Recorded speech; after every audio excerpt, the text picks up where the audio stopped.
The wind rolled across the meadow in low, humming waves carrying the sound of frogs, reeds, and the slow creak of the old windmill that had stood there since 1974.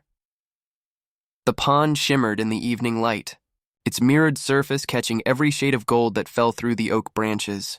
To most people driving past, it looked like nothing special, a farm pond tucked behind a split-rail fence. But to Evan McAllister, 59 years old, it was the heartbeat of his land. That pond had watered 3 generations of cattle, powered the windmill pump that filled his cistern, and more importantly, legally defined his property line. When his grandfather dug it with a rented backhoe and a prayer, the county had recorded it as a functional agricultural water reserve. That tiny phrase, water reserve, would later save everything. Evan never imagined that a suburban HOA could even care about an old farm pond. But when the developer behind Bright Meadows Estates bought the adjoining parcels, poured concrete over cornfields, and stacked up 186 identical homes, his world shrank overnight. Beige fences rose where wildflowers had been, and the HOA president, Trent Caldwell, a man who ironed his polo shirts and introduced himself with a business card, decided the pond was an eyesore. The first letter arrived polite, almost friendly. Dear Mr. McAllister, as part of our community beautification plan, the board has noticed stagnant water behind your property line. Mosquito hazard potential liability. We'd love to discuss options for drainage and improvement. Evan had laughed, folded the paper, and used it as a coaster in the barn. The pond wasn't on their property. The HOA had no jurisdiction. End of story. Or so he thought. 2 months later, he came home from a feed run to find orange stakes in the grass and a backhoe idling at the edge of the dam. A worker in a neon vest pointed toward the culvert and shouted, "We're clearing for parking expansion!" Evan's boots hit the ground before the engine even cooled. He climbed the bank, voice shaking but loud. "You're on private land! Get those stakes out now!" The man shrugged. "Talk to the board, sir. We've got permits." That night, under the buzzing porch light, Evan spread county maps across his kitchen table. The inked blue line showing the pond was clear as day, squarely within parcel 14B, his property. He grabbed his father's old metal file box and pulled out the deed. Same parcel number, same boundary. He even had a survey pin half buried by the dam that proved it. He thought that would end it. 3 days later, the pond was gone. Bulldozers had sliced open the dam, letting the water drain out into the dry gully below. The reeds lay flat, mud glistened like a wound, and where frogs had sung for decades, now only diesel engines growled. Evan stood on the bank, fists trembling, and watched his reflection vanish in the churned-up sludge. The next morning brought insult to injury, a bright blue sign hammered into the mud. Future site of Bright Meadows Community Parking Area, improving shared spaces for all residents. All residents. Except him. For a long moment, Evan couldn't move. The sound of the backhoe echoed across the empty basin. His dog, Riley, whined beside him, confused. Evan whispered, "They just killed it, boy." Inside, the phone rang twice before he answered. It was Trent Caldwell himself, his voice smooth and measured. "Mr. McAllister, I wanted to personally assure you the drainage was within our rights under the joint maintenance clause of the easement recorded in 1998. Your property benefits from community runoff management. I'm happy to review it with you at our next HOA meeting." Evan didn't hang up. He simply said, "You made a mistake." That night, he drove to the county records office in Cedar Ridge, the same room that still smelled like carbon copy paper and stale coffee. After 3 hours, he found the clause Trent mentioned, but it covered only stormwater channels between lots 42 through 97.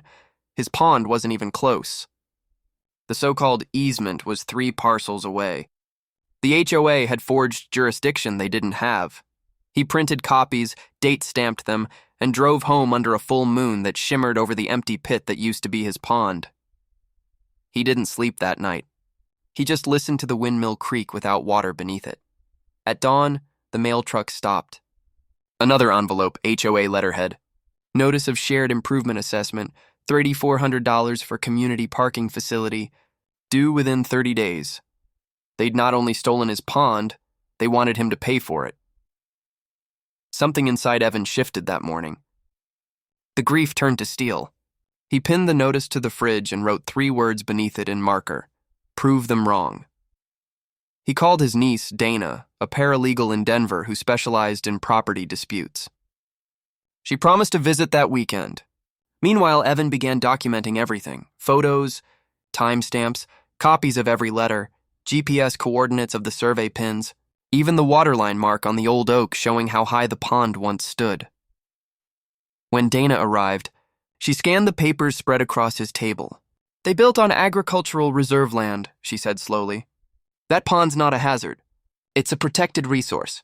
If the permit process skipped environmental review, they're in violation of the Colorado Water Use Code, Section 12401. Evan stared at her. "So what does that mean?" She smiled. "It means they just paved over a state-registered water reserve. And if we can prove that, we won't just sue them, we'll make them rebuild it." That night, lightning flared in the distance, the first summer storm rolling across the plains. Rain hammered the fresh asphalt where the pond had been, water pooling uselessly with nowhere to go. From his porch, Evan watched tiny rivulets carve paths toward his barn and whispered, "Let it rain," because sometimes justice starts with a flood. By the next morning, the rain had turned the entire construction zone into a shallow gray lake, the kind of irony only nature could stage. Evan stood on the porch with coffee steaming in his hand, while bulldozers sat half-submerged and useless. What used to be his pond had become a puddled mess that pushed muddy runoff straight into the subdivision's storm drains. By noon, the HOA was already blaming him for it. Another notice appeared in his mailbox: unauthorized obstruction of community drainage flow. He laughed out loud for the first time in weeks, the sound hard and sharp. The only obstruction here was their own arrogance. Dana arrived again that afternoon, carrying a folder thick with county printouts and a portable scanner. She spread the papers across his table like a general unrolling battle plans. The key document was simple but deadly: a 1974 water rights certificate granting the McAllister Farm a perpetual beneficial use license over the pond as a private reserve feeding the on-site well. It wasn't just decoration, it was a recorded part of his utility system. Under Colorado law, that meant the pond couldn't be altered, drained, or repurposed without state environmental clearance. "They'd have needed 4 different permits before touching it," Dana said. They got 0. Together, they drafted a letter. Not a threat, not a rant, just calm authority, citing the statute, attaching maps, and demanding a full stop on construction pending investigation. They sent copies to the county water board, the building department, and the HOA attorney of record. Then they waited. For 3 days, silence. On the 4th, a white Lexus rolled up his driveway, and out stepped Trent Caldwell himself, every inch of him starched, polished, and irritated. He didn't ask permission before walking up onto the porch. "Mr. McAllister, I received your letter. Let's be realistic. That mudhole was a nuisance. We're offering you a goodwill payment of $5,000 and lifetime access to community facilities if you withdraw your complaint." Evan stared at him, expression unreadable. "You killed a pond that's older than your subdivision," he said quietly. "You think $5,000 fixes that?" Trent's smile faltered. "You'd rather drag your neighbors through a pointless legal circus?" Evan took a slow sip of coffee. "No. I'd rather watch the circus when you realize you built your parking lot on state-protected waterland." He set his mug down, eyes level. "Get off my porch." The next week turned into paperwork warfare. Dana filed formal complaints with the Department of Natural Resources. Evan logged drone footage showing the cut dam, the fresh asphalt, and the diverted creek bed. Within 10 days, an environmental inspector named Leah Ortez arrived wearing a neon vest and a skeptical frown. She walked the site for hours, measuring depths, photographing sediment, taking water samples. At one point, she muttered almost to herself, "If this pond was classified as a reserve, they're in deep." The HOA tried to charm her with bottled water and brochures. She declined both. 2 days later, Evan received her preliminary report via email. Evidence suggests violation of State Water Code 12401B. Recommend immediate suspension of construction and environmental remediation hearing. He printed it, framed it, and hung it above his fireplace like a trophy. That night, he and Dana sat in the quiet house lit only by a single lamp. "They won't quit," she warned. "They'll spin it, blame you, maybe even countersue." Evan nodded. "Then we give them enough rope." He He opened his laptop and began cataloging every HOA newsletter, meeting minute, and Facebook post mentioning beautification or parking expansion. The digital trail was a goldmine. One screenshot showed Trent boasting that the project would increase property values by draining the unsightly swamp. Another bragged that costs were shared with adjacent parcels, meaning Evan's land. The posts weren't just careless. They were admissions. Dana's grin turned razor sharp. That's fraud on record. A week later came the public hearing at the county building, a beige concrete box filled with folding chairs, murmuring neighbors, and a news camera from the local channel that smelled opportunity. Evan sat in the front row, denim jacket pressed, face calm. Across the aisle, Trent whispered urgently to a lawyer who looked like he wanted to be anywhere else. When the clerk called case Darir 2276, Bright Meadows Community Drainage Complaint, Leah Ortez stepped to the microphone and began reading. Unauthorized alteration of agricultural water reserve, failure to secure environmental clearance, improper disposal of sediment runoff. Each phrase hit like a hammer. The board asked if the HOA had any defense. Trent's lawyer cleared his throat. We acted under assumption of shared easement. Leah slid a map onto the projector. This is the easement, she said. Here's the pond. The two didn't touch. Murmurs rippled through the room. Then she added, additionally, our inspection found contamination from asphalt runoff entering the neighboring irrigation ditch. That's a Class C violation. Gasps. Cameras flashed. By the end of the hearing, the board ordered an immediate halt to construction, pending full environmental remediation. The HOA was fined $25,000 and required to restore the pond to pre-drainage condition. Evan didn't smile yet. He'd learned from Dana that victories this early often crumble later in appeals. But when he walked out of that building into sunlight, he caught Trent's face, a perfect mix of disbelief and rage. For the first time, Evan realized this wasn't just about land, it was about pride. The HOA had built its identity on control. Losing to one stubborn rancher would unravel their facade. That evening, an anonymous letter appeared under his gate. You may have won the hearing, but we'll find another way. The paper smelled faintly of Trent's cologne. Evan tucked it into his file folder. Let them try, he muttered. Over the next few weeks, the HOA shifted tactics. They began ticketing his trucks for excessive noise, claiming his windmill violated community aesthetics, even filing nuisance complaints about his dog barking. Each notice went straight into Dana's binder. Every action they took built a timeline of harassment. Meanwhile, Leah's team returned with new findings. The drained pond had caused soil subsidence under the newly paved lot. Cracks spidered through the asphalt. The very ground was sinking where the pond's water table had been stable for decades. Trent ordered emergency repairs. They poured more concrete. It sank again. Nature, it seemed, had chosen sides. One dawn, Evan drove his old pickup past the site and saw orange cones surrounding a gaping fissure in the middle of the parking lot. A worker stood beside it, shaking his head. Ground's collapsing. There's a spring under here or something. Evan rolled down his window. Yeah, he said. There was. He drove off before the man could reply. By midsummer, the HOA was desperate. Insurance adjusters refused coverage until the cause of subsidence was resolved. Repair costs climbed past $80,000. Evan and Dana prepared their final move.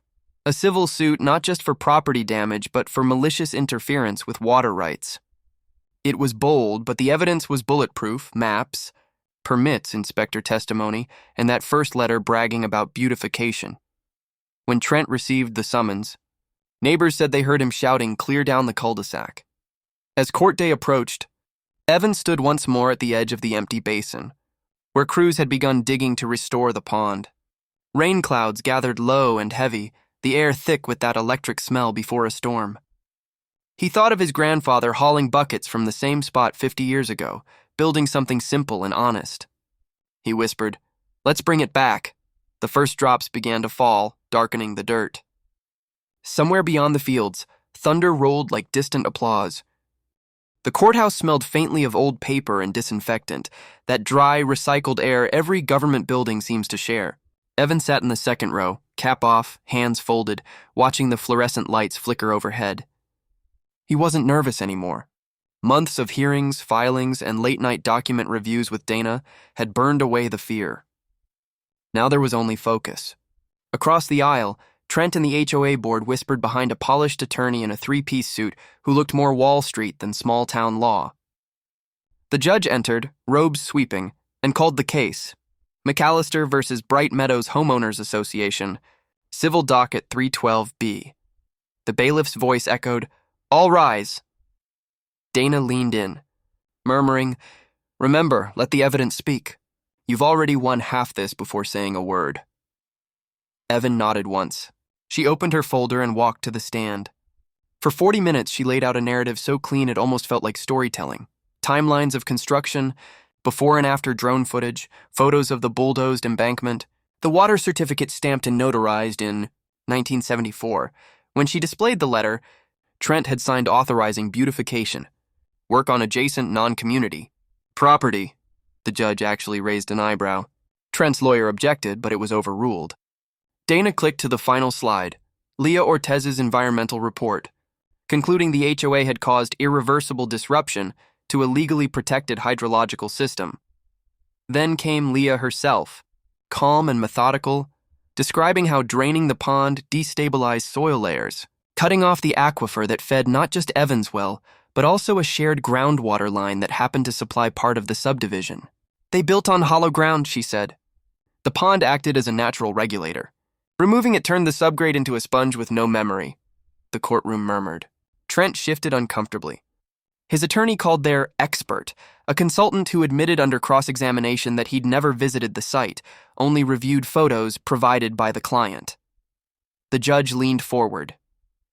"So you never saw the alleged pond?" "No, Your Honor." "Then how did you determine it wasn't protected?" The man hesitated. "Assumption based on..." The judge cut him off. "That'll be enough." When it was Evan's turn, he didn't bring drama, just quiet conviction. "This land fed my family for 3 generations," he said. "The pond wasn't just water, it was our lifeline. They took it without asking, and now their lot's sinking because of it. Maybe that's justice, maybe it's coincidence, but I know what my grandfather built, and I'm here to protect it." For a long moment, the courtroom stayed silent except for the hum of the lights. Then the judge exhaled and said, "I've heard enough." The verdict came an hour later. Full restoration of the McAllister property rights, $126,000 in damages, reimbursement of all legal fees, and a state environmental injunction against any further development within 300 feet of the pond. The HOA's construction project was officially condemned. When Trent heard the number, his jaw tightened. When the judge added that personal negligence charges could be referred to the state attorney, his face drained of color. Outside, reporters waited under gray skies, microphones bobbing. One asked, "Mr. McAllister, any comment?" Evan adjusted his jacket, looking past the cameras toward the horizon. "You can't drain honesty," he said simply, and walked away.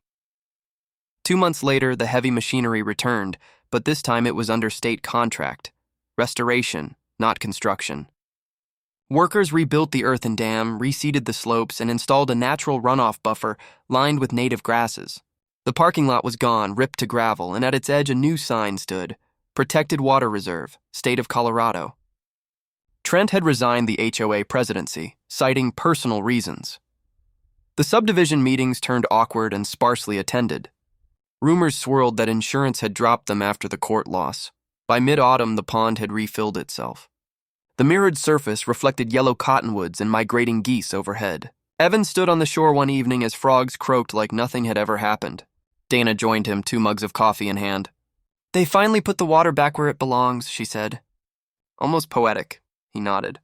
"Yeah, guess the land just wanted to breathe again." She handed him an envelope, the settlement check.